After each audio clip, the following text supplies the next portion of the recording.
So what happens when you combine ideas from the OA and Ex Machina? Well, you get the Netflix film Tau. And really that's all it is a stolen bunch of ideas that are slammed all together with a little bit of CGI and oh hey, we have Gary Oldman, and let's try and make a movie.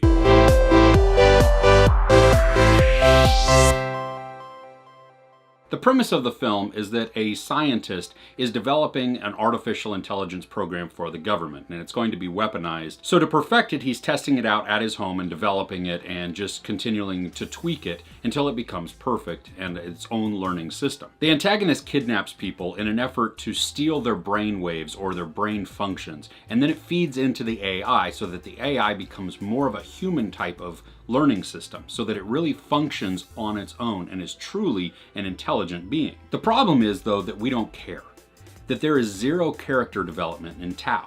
Now, Tau is the name of the AI in the house, and he's voiced by Gary Oldman. And it doesn't even sound like Gary Oldman too much. It's almost like Gary Oldman was phoning this in. Not necessarily in the tonal quality of through a phone, but just that there was very little emotion in it, and it didn't seem like he cared. And I mean, come on, if you're not on screen, if you're trying to be this ethereal thing that just talks through some CGI, you really need to sell it. The performance needs to be outstanding, and I just don't think that the director got that from Gary Oldman. The antagonist is Ed Skrein, and he plays Ajax in the original Deadpool movie. He looks like Nicholas Hoult, sounds like Zachary Quinto, and is just terrible in this. He's wasted.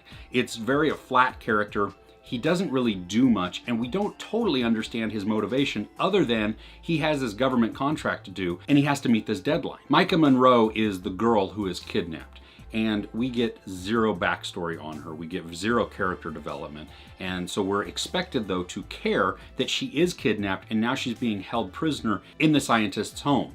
And we just don't, because we don't even know who she is. The girl tries her hardest throughout the entire movie to escape the house and to escape Tau. Now, Tau is set to learn from her, but also to prevent her from escaping. He is to do basically anything he can in an effort to stop her. So that means torture or punishment or anything like that if she starts to escape or she disobeys the rules. The CGI is mildly good. I mean, I say that because it's just some computer graphics on a wall or that just kind of appear, and they have a bit of a 3D look to it, so they have a little bit of dimension and depth to it. But really, you could download a plugin off of the internet and use this, and so there's not a lot of skill that looks like that went into this, or a lot of technology that went in to really push the medium forward. Tau, because he's just in a computer program, doesn't have any physical appearance or physical properties. So he uses a robot to actually enforce some of the things that he's trying to do. And the robot looks a lot like one of the robots from either Chappie or Robocop. The movie really does steal a lot from other films, not just the OA and Ex Machina, but also a little bit from Her.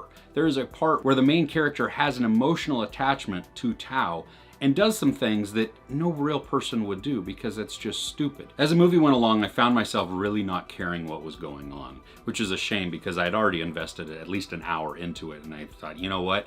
I'm gonna finish it because I need to do this review. But other than that, I would have turned it off.